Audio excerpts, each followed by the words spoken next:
Everybody, it's Hussein Kabani, your favorite broker. And yes, that's right. Got my biggest supporter right here.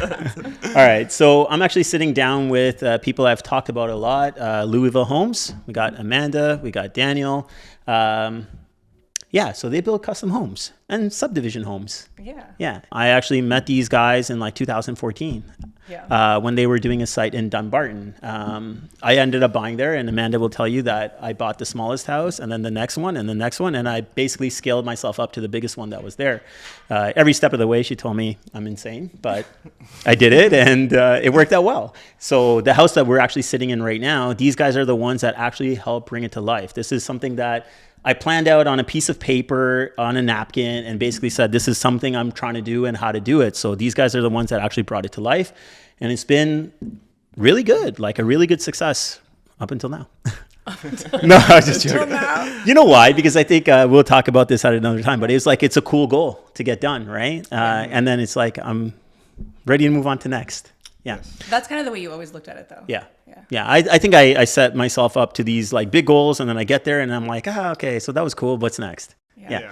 But that's not what we're here talking about today. I'm talking to these guys today about custom homes. I think that when people talk about custom homes, it's kind of like, you're going to be built, like I always picture like some kind of baller. That has like endless amount of money. They're going to build this gigantic place and marble everywhere and luxuries that you just even read about in a magazine. Like, it's insane, but it's not really what it means. Yeah, I think there is a misconception. Like, even by like when I think about my own concept of a concept build previous to building, was a custom home was 3,000 plus square feet, and like that's just not. It doesn't always have to be that way. Like, we're doing a house over on Mahogany in Pickering, and that's 2,400 square feet, and it's completely custom and like affordable. Yeah. I mean, I think it's just custom is that it's just built for you. So it's pretty simple. It's whatever you want it to be, it can be. Obviously within your budget. So the idea of what people need housing to be has changed over the last little while. So it's a really cool time to build custom houses because like we can make it whatever you want it to be. And I think like that's hitting it. It's like basically like, again, in my head, whenever I think custom, it's like going to be this big crazy thing, but you're right. Like, custom is what you want it to be. And, everyone has a different type of a need. And sometimes I also find that, obviously, like you said, the need is changing, but like a lot of times when I hear custom also is like, hey, it's going to be very expensive to actually do. And what you said, it doesn't necessarily have to be that much more expensive. It could cost a little bit more because you might be getting a bit of a premium product and you're getting it done in your kind of way. It's not like a subdivision house where these builders go out, they create 8 or 10 floor plans or 10 or 12, whatever, and then they just go at each one, right? So yours needs its own structural drawings. You need your own stuff. It's basically really custom to what you need. So maybe there is a bit more of a premium to do it, but at the end of the day, you get the functionality that you're looking for at the same time. I think it's almost automatic that it's going to be a little bit more expensive than the cookie cutter home.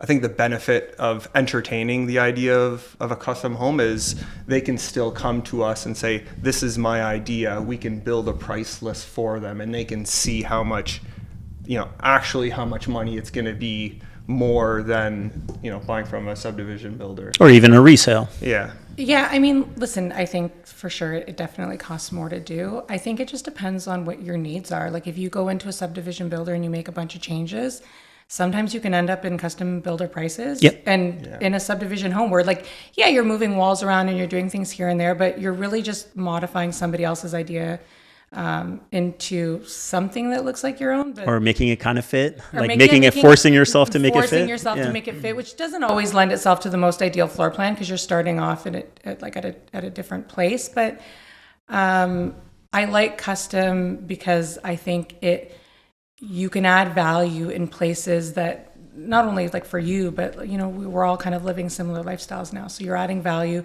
and you're changing the way that people look at housing. Like, you see like living rooms, like they generally aren't a thing anymore. People have home offices, people have in-law suites. So like we can make things, we can make it however you want it to, and it could fit not only your lifestyle, but generally most people's lifestyle. Yeah. I just also think that like, even like say with this build that you guys did, the one that we're in right now, like this was kind of specific, and it was very specific for me because like I always wanted my mom to kind of like live with me, but not with me.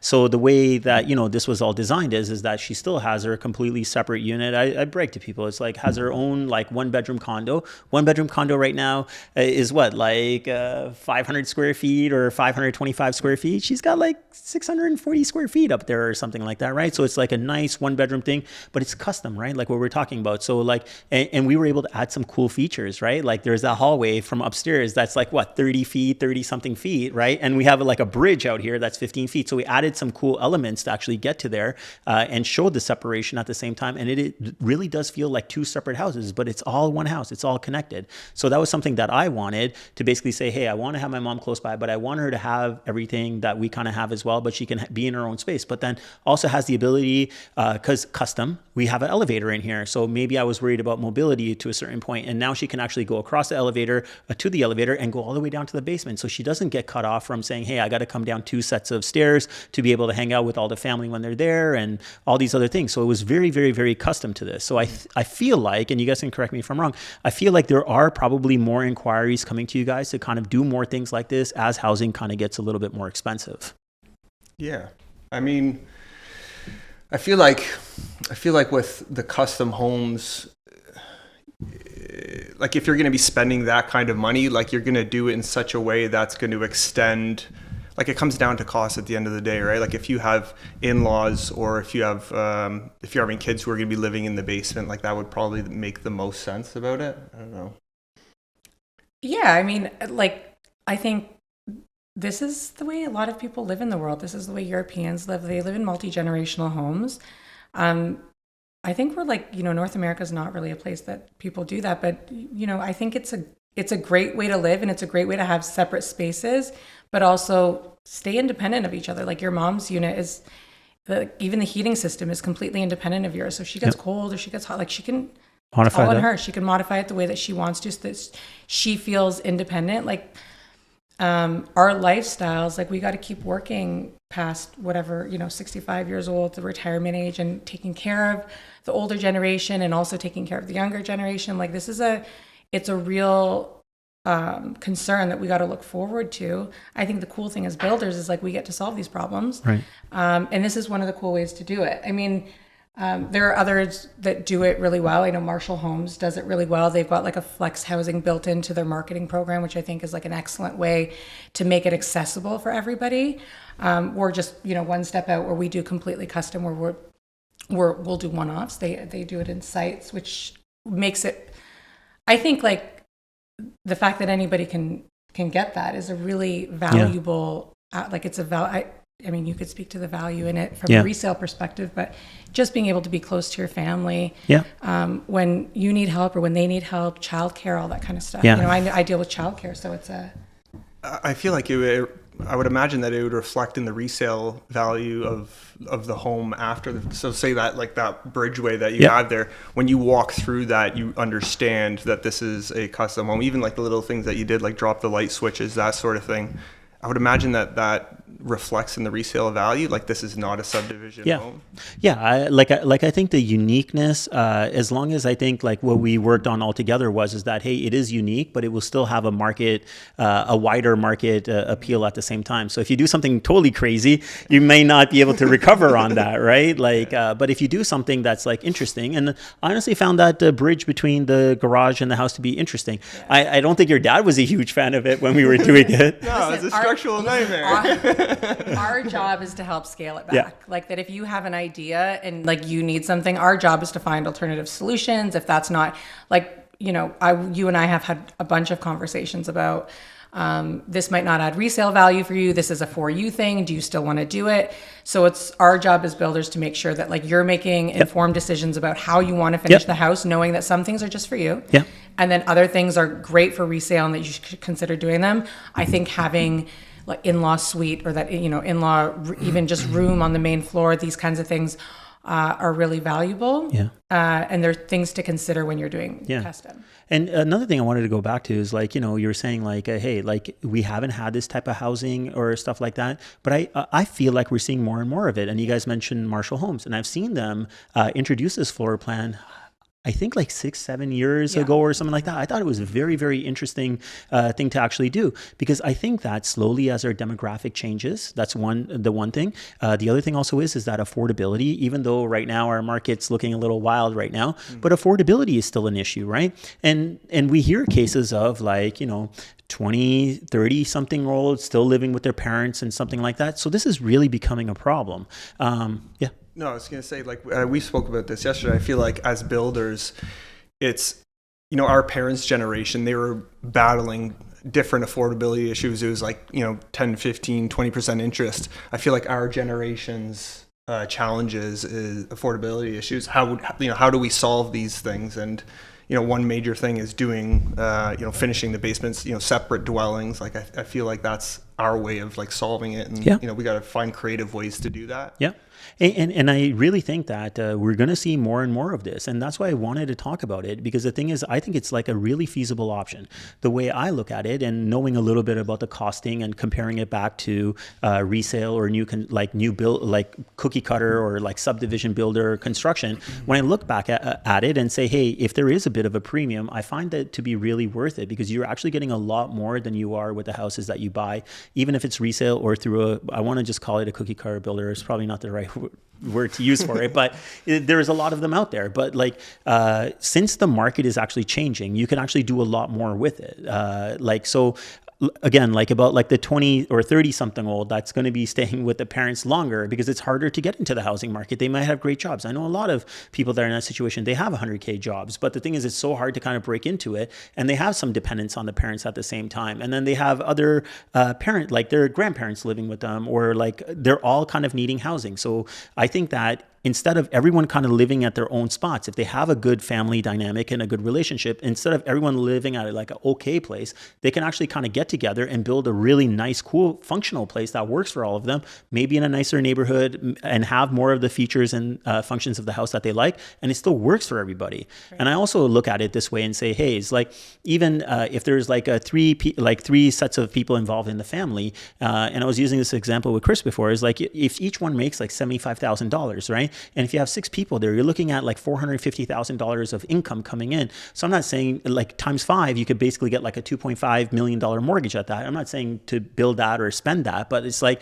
the affordability becomes greatly like easier, right? For you to be able to kind of chew it down and get through that whole thing. Yeah. I mean, Amanda's got some tenants, like you have some tenants, and I think they're all friends, right? There's not family members around the corner from here. And I feel like even beyond family, if friends can get together, like that's a creative way where people consolidate. If you guys can get along, obviously.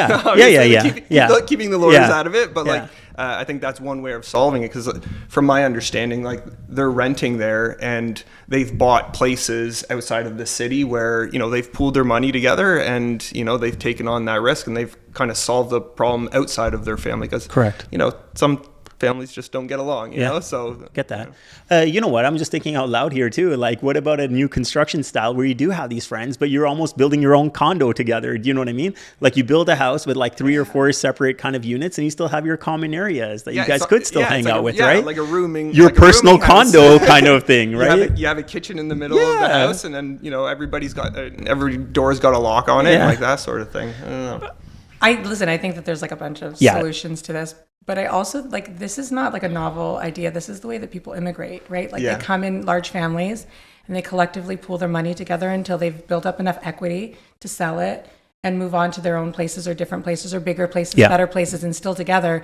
But it's certainly an option that if you want to get into the housing market and you have 3 generations of family, that you can pool that money together, and then, you know, eventually that the value of the property goes up, and then everybody can go in their separate directions. Like parents, a lot of parents are helping their kids buy their first places if they're able and, you know, capable of doing that. But in the absence of that, like having a young person having skin in the game in their family household, it allows them to build up equity in a faster way. Like you're using somebody else's money to fund your ability to buy housing. Like that's the best way.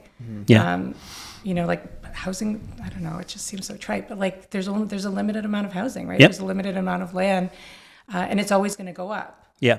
And actually, that's what I was talking about in another video I did is like, I get a lot of questions about condo or freehold. I won't spend too much time on it. But if you look at new home starts, it's basically like when you look at the condo kind of like high density builds, we're looking at, 70 to 80% of that, the new home starts are those. And we're only seeing 20 to 30% of like the houses, the townhouses, the semi-detaches. So land value is very expensive. And overall, in the long run, you're probably going to get a better appreciation, better return on doing something like that's freehold and building up a house itself. Yeah. Yeah. I mean, yeah, if you can, for sure. Yeah.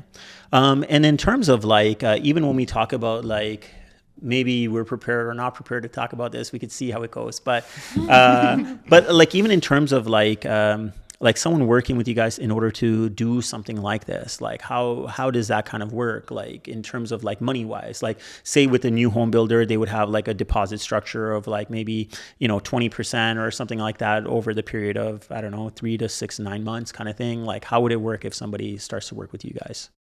So generally the deposit structure is in line with the way that construction moves. So like typically you can see your money out to work. There's a small deposit when you first enter into a contract, like any other contract. But the contracts and the housing, they're cost intensive in the beginning. So the majority of your money you'll see out when you do your foundations, when you do your framing, when you do your brickwork, all that kind of stuff. And then towards the end, it tapers off where you're doing 5% deposits towards the end. Depending on how long your build takes, typically like new construction, you're looking anywhere from 8 to 12 months. Yep. You'll see most of that money come out in the beginning, but you'll see in your progress draws, once foundation is complete and the basement wrap is done and you've had your framing, your foundation inspection done, that's when your first draw is. So you'll be able to see what's going on and where your money is going. Perfect. Yeah. And I guess like there are different companies out there. I know through Varun, like he works with different companies that basically do these kind of construction finances, right? So like the stages that you're talking about, I guess they pair up with these companies and they actually do release funding. I think they come on site, they kind of check what you were describing that's done. And then they release the next batch of funding at that time. Yeah, so like an appraiser, I guess, will come out and like she's saying, it's like front loaded. So after foundation framing, like I feel like the majority of the money is going to come out, say pre-drywall. Yeah. Or sorry, post-drywall, and then everything's like pretty well cosmetic from there. Yeah, your finishes don't cost nothing significant. Yeah, nothing in budget. comparison to the you're going to spend the bulk of your money kind of getting it's your drywall just installed. bones, Yeah. Okay. And then in terms of like multifamily, like have you guys started to kind of work out different designs and things like that? Like obviously you guys are working every day. So are you guys trying to plan towards this becoming a bigger type of part of your projects and stuff? Like have you guys gotten enough inquiries or you think that it's going to go down this way? Well, I think that like the beauty behind custom work is like each house is a one-off. So whenever we work with a customer, we'll figure out what their needs are together. Generally, people have a pretty good idea of what they want to do. We'll offer up suggestions if we think it'll be a good value add, or if we think they should move in a different direction, we'll always suggest that. Ultimately, we build whatever people want so to build. It's not like you guys have this template and basically say, okay, here's what we have, and you could kind of work around it. Can it be something more like someone like I did, like kind of draw it up on a napkin and say, this is what I want, or like how do you guys start the process? I guess is what I'm trying to ask. Generally, it's like a needs based. So like because every lot is different and all bylaws are a little bit different, we got to work within like certain constraints. The first thing we do is figure out what people want. So typically people know that they want a certain number of bedrooms and they want a certain amount of bathrooms. Typically people know generally how much square footage they want. And then if they have any special requests, like, oh, my mother-in-law is going to live with us, we need something on the main floor with a little bit of stairs. So they're all site specific. We move pretty quickly through these because we do custom work, but we also did custom work on subdivisions.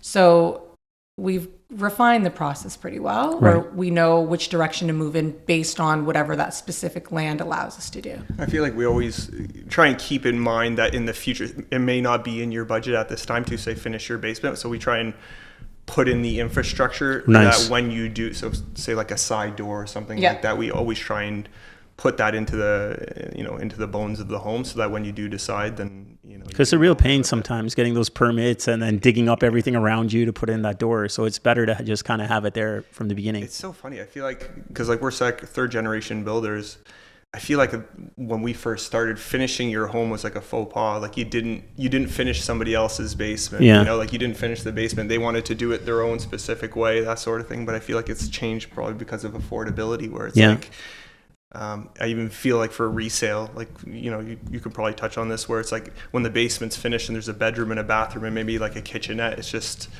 it adds value to the home. 100%. Like in the past it didn't. 100%. It's like we have clients right now that do want to move on to bigger houses, and maybe they can afford it on their own or not, but they are looking to supplement that income through a basement rental. So like more and more, we are looking for things that are a little bit turnkey, even though we are going out and looking at other houses that, you can work through the process with the city or the town and get that basement entrance done and whatever else. It's a headache. So like I find my clients that are more inclined to move towards these homes that already have this infrastructure built into it, right?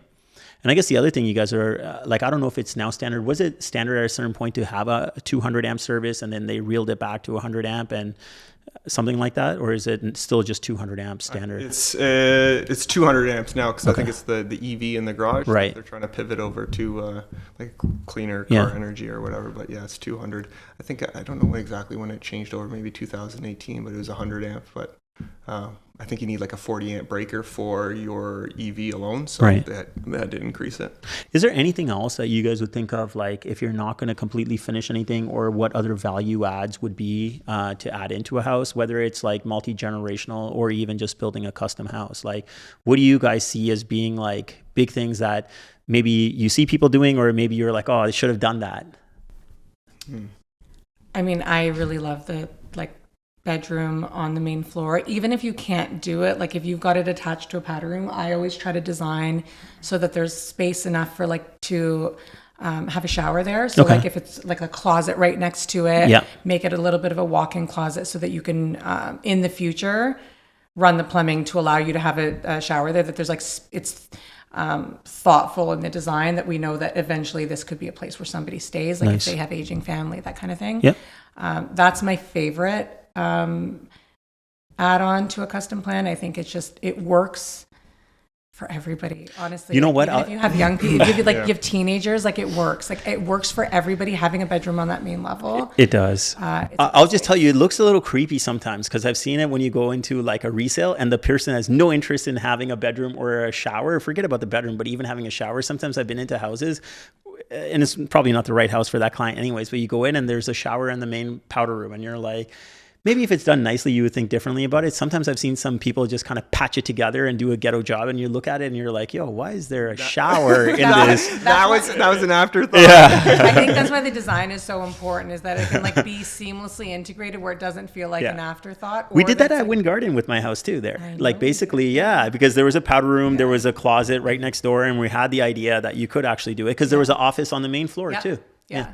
So it's a good, I love future proofing. I just think it's like, I think love it's a great intelligent idea. design. And I think thinking about the way that things might go for you is like a really, especially with like such a large investment, like that's a really great place to put your money. Yeah. I think like part of the reason maybe it felt that way too, and this was one of the benefits of getting a custom home, is like natural light. Like I feel like when you have a side bathroom inside like primary bedroom on the main floor, like putting natural light in there is kind of like critical, where it gives it a, this was deliberate, and like this is nice, and this is like a deliberate attempt to have like, an in-law suite or something on the main floor. Yeah.